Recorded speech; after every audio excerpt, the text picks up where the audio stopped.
Véritable success story de la radio Espace Guinée, les grandes gueules, détentrices des meilleurs scores radio en Guinée, de la meilleure émission talk show, a donné le créneau horaire du départ au bureau et du retour à la maison, récoltant depuis des années consécutives le titre d'émission la plus écoutée en Guinée, toutes catégories confondues. Un grand total de plus de 5 millions d'auditeurs ont été fidèles au talk show Les GG, diffusé jour après jour sur toutes les stations du réseau Adafo Média de 9h à 10h30, un exploit qui restera longtemps dans les annales de la bande FM en Guinée. Merci encore une fois de nous rejoindre sur Radio Espace Guinée. Vous écoutez les grandes gueules version féminine parce que oui, bien entendu, nous sommes le 8 mars 2019, journée internationale des femmes. Bonne fête à toutes les femmes de Guinée et du monde. Alors, on continue avec notre invitée que nous avons, Mademoiselle Kaba, qui nous parlait donc de cette plateforme Arissa Tousso. Alors moi, je vais m'intéresser à un autre aspect, c'est le financement. Hier, notre rédaction est allée vous rencontrer et vous avez dit qu'il faut faciliter l'accès au financement et surtout réduire les conditions. Est-ce que vous avez vécu une expérience où vous avez eu des difficultés? Oui, j'ai vécu une expérience comme ça. La banque dans laquelle je suis domiciliée, je suis partie pour demander un prêt. On me demande déjà, vu que le domaine du tourisme, il y a un peu d'handicap, donc ils demandent un titre foncier. Moi, je n'ai même pas de bout de terrain. Je me demande comment je vais fournir ça. En même temps, il y a beaucoup de conditions qui mettent pour avoir un prêt. Quand on évalue le titre foncier et la somme demandée, il y a un écart vraiment énorme. Et puis, on ne peut pas financer son projet autour de soi. Genre, si on veut évoluer, il faut carrément aller vers... Il faut un accompagnement. Beaucoup d'initiatives du côté du ministère de l'Action sociale. Est-ce que vous avez essayé d'aller vers ces structures? Je n'ai pas essayé vers l'Action sociale, mais par contre, je suis partie vers ma banque. Parce que déjà, vu que je fais mes activités, que j'ai des transactions, je me dis... Il y a des données, donc ils peuvent se baser sur ces données pour me donner le prêt que j'ai demandé. Mais pas les mutuelles parce que par les mutuelles, je n'ai jamais essayé quand même, honnêtement. Alors, est-ce que l'État accompagne ce genre d'initiative? Bon, je ne sais pas.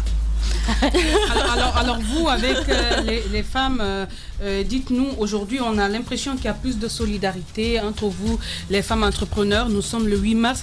Est-ce que vous, par rapport au 8 mars dernier, parce que quand on revient sur le bilan, est-ce que vous pouvez vous dire aujourd'hui qu'il y a du changement au niveau des femmes, il y a une prise de conscience, il y a une solidarité qui se dessine? Quelle est votre lecture sur ce qu'on a pu obtenir l'année dernière?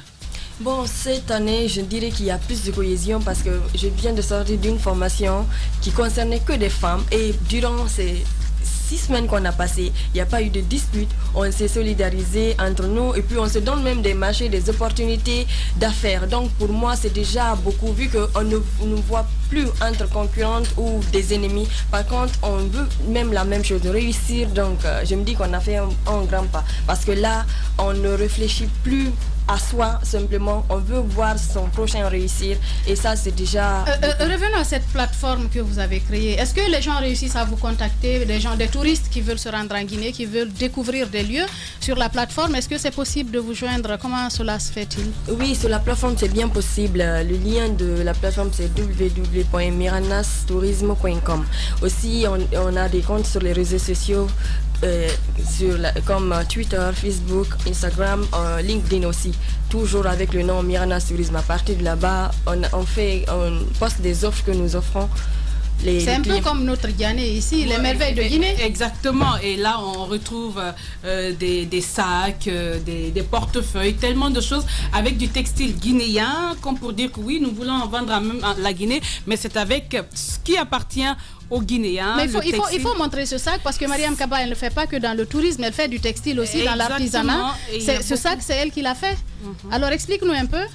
Oui, c'est ça. Je travaille avec des dames qui font de la teinture. Donc, quand j'exige aussi un peu de qualité sur non seulement le tissu, parce que souvent la taille des pagnes, elle est un peu petite.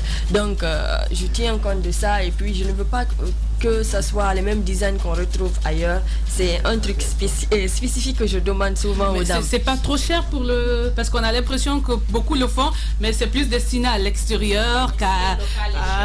Oui, c'est cher parce que déjà, à la base, le pain utilisé est cher. Le textile revient plus cher que du wax. Si tu as 40 000 francs, tu peux avoir 2 pains wax. Or, pour avoir 2 pains ngara comme ça, il te faut 100 000 francs. Ça, déjà, c'est un coût. Il y a des matériels qu'on utilise comme de la mousse. Et le sac peut coûter combien? C'est 150 000. Il y a des sacs de 100 000, 150 000 et 175 000. Il y a des femmes qui achètent des sacs à 500 000. Justement, les sacs qui viennent d'ailleurs. Et des sacs importés. Est-ce que tu réussis à vendre, à vivre de ça? Bon, pour le moment, je ne dirais pas je réussis à ce que 50% parce que ce que je voudrais vraiment que les Guinéens s'orientent vers le contenu local. Genre qu'on soit fiers de ce que nous avons, qu'on se mobilise à le faire parce que quand tu dis à un Guinéen, le sac là, ça vient d'ailleurs, déjà dans sa tête, non, c'est du luxe. Ce qu'on produit là, même si c'est de la qualité, il y a une réticence que je n'arrive pas à comprendre. Pourtant, on offre des choses vraiment qui sont de... Valoriser nos produits locaux. On va aller joindre cette autre dame qui est entrepreneur aussi, Madame Touré, Fatoumata Kamara. Elle est au bout du fil, Maligia Touré. Les grandes gueules. Allô, bonjour madame. Aujourd'hui, la fête internationale des femmes. Qu'est-ce que cette fête vous inspire? Bonjour madame et bonjour à tous nos téléspectateurs, vos écouteurs de ce matin, de cette journée internationale des femmes. Cette fête m'inspire la joie. Cette fête m'inspire la liberté. Cette fête m'inspire l'autonomisation. Et cette fête m'inspire la reconnaissance. Fête vous inspire l'autonomisation. Vous êtes à la tête d'une structure, d'une organisation qui s'occupe de l'autonomisation des femmes. Dites-nous un peu comment vous vous y prenez. Parlez-nous de ces quelques activités que vous avez réussi à faire sur le terrain. Je vous remercie pour la question. Mon nom est Initiative Femmes de Guinée. Nous sommes une ONG de femmes entrepreneurs. Nous avons décidé de nous lancer sur le terrain pour l'autonomisation de la femme guinéenne en passant par l'entrepreneuriat pour éradiquer la pauvreté féminine. Et donc, depuis la création de l'ONG, nous avons pu informer plusieurs femmes dans les 5 communes de la capitale et dont nous avons retenu 25 par commune. Et le 25 octobre dernier, nous avons eu aussi un panel de discussion avec les femmes, plus d'autres femmes qui sont venues à l'hôtel Sheraton, où on a fait le constat, on a fait un panel de discussion avec les femmes qui ont réussi dans l'entrepreneuriat pour servir d'exemple à ces autres femmes. Alors madame, elle a dit quelque chose. Madame, quand vous parlez des femmes de Conakry, alors le représentant du Haut Commissariat des Nations Unies aux droits de l'homme en parlait tout à l'heure. Vous êtes uniquement basé à Conakry parce qu'il faut penser à ces femmes rurales, ces femmes qui sont dans des confins des plus reculés, qui font du maraîchage, qui font de la teinture, qui font de la saponification. Est-ce que votre organisation y pense? Nous sommes partis dans l'intention de mettre nos bureaux dans toutes les régions plutôt de la Guinée. Nous avons commencé par Fria, on est passé par Koya, par Kindia et par Mamou. L'étape de Fria, nous avons été voir même le centre de CAF de Fria, où on a vu des braves femmes et un responsable des femmes. Et on a essayé de les soutenir du peu que nous avons pu, mais on a pu informer 200 femmes sur Fria. Donc, l'objectif de notre ONG, c'est de permettre aux femmes de Guinée de rêver, de prendre leur destin en main, d'oser imaginer un chef d'entreprise, où qu'elle soit, et d'oser aller chercher leur autonomie. Alors madame, vous parlez d'entrepreneuriat, madame, il y a de plus en plus de femmes qui s'investissent dans ce secteur, mais il y en a encore qui hésitent. Alors qu'est-ce qu'il faut pour encourager ces personnes selon vous aujourd'hui? Il faut encore il faut que ces femmes s'entourer d'autres femmes qui peuvent les servir de modèle pour qu'elles puissent suivre leur exemple. Parce qu'aujourd'hui, c'est vrai, il ne suffit pas de former les femmes et les laisser comme ça pour compte, ou de les aider à créer une entreprise et les laisser pour compte. Il faut aussi les accompagner pour les montrer la voie par laquelle elles peuvent réussir dans leur entrepreneuriat. les grandes gueules. En tout cas, merci Madame Touré, Fatoumata Kamara. Ça a été un plaisir pour nous de vous recevoir dans cette émission. Je vous remercie et merci bonne fête à toutes les femmes. Merci. Alors, peut-être une dernière question pour Mademoiselle Fatoumata Kaba qui se bat. Oui, je voudrais bien revenir. Hier, on s'est rencontrés. Vous me parliez du concept tourisme communautaire. Je voudrais bien que vous partagiez ce concept avec nous pour que nous comprenions, parce que moi, je suis de ceux-là qui pensent qu'en Guinée, le tourisme interne souffre beaucoup. Quand on parle de tourisme, il n'y a pas que les étrangers qui visiteraient la Guinée. Quand je parle de communautaire, je fais référence aux Guinéens. C'est-à-dire, dans chaque localité de la Guinée, il y a un site touristique autour. Dans chaque localité, il y a une culture spécifique à la région. Donc, ce qu'il faut faire, c'est de valoriser ce site, valoriser l'information derrière. Quand un site est développé et que la communauté, la gestion revient à la communauté, les autres Guinéens peuvent venir et l'argent qu'ils donnent comme accès, ils peuvent l'utiliser pour changer leur quotidien.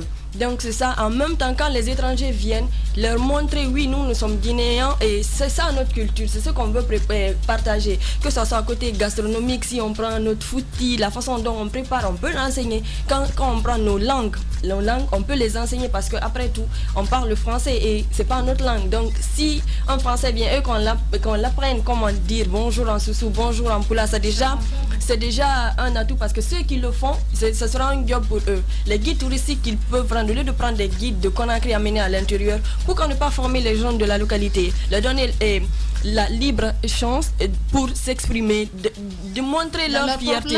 Oui, effectivement. Ça, non seulement ça crée de l'emploi, en même temps, ça préserve le site en question parce qu'il y a des sites où la population ignore l'importance et vendent. Par exemple, quand on prend l'exemple de Dominia, le fer qui se trouve là, ça disparaît du jour au lendemain. Ils revendent aux Indiens qui les transforment et donc ça, ils oublient que ça c'est un patrimoine historique. Les gens viendront pour voir ce site à cause de ce fer, c'est canon. Ça marque que l'esclavage est passé par là, mais si on prend tout, on vend, ça ne sert à rien. C'est que ça sera comme le cas de Camboiro. L'histoire derrière, on ne peut pas le vérifier. Donc pour moi, on n'encadre pas en quelque sorte les zones touristiques, on ne sauvegarde pas, on n'a plus beaucoup de temps. Mademoiselle Kaba, peut-être votre dernier message, quel appel avez-vous à lancer? Parce que vous rencontrez quand même des difficultés en une minute. Quel appel vous avez à lancer pour peut-être du côté des autorités qui devraient encourager l'entrepreneuriat féminin, l'entrepreneuriat jeune surtout? Le message que je vais lancer, c'est de faciliter l'écosystème de l'entrepreneuriat, nous faciliter les conditions d'accès au financement et aussi promouvoir nos activités parce que l'État ne nous voit pas comme des concurrents. Quand nos activités sont plus propulsées, on recrute plus. Donc l'État ne peut pas tout recruter. Donc il faut que l'État fasse des projets pour qu'on puisse nous développer en même temps, nous donner vraiment un écosystème favorable à tous. Merci d'avoir accepté notre invitation et bon courage surtout. Merci. Tout homme qui fera profession de rechercher la vérité et de la dire sera toujours odieux à celui qui exercera l'autorité. Condorcet. Bienvenue chez les GG sur Radio Espace Guinée.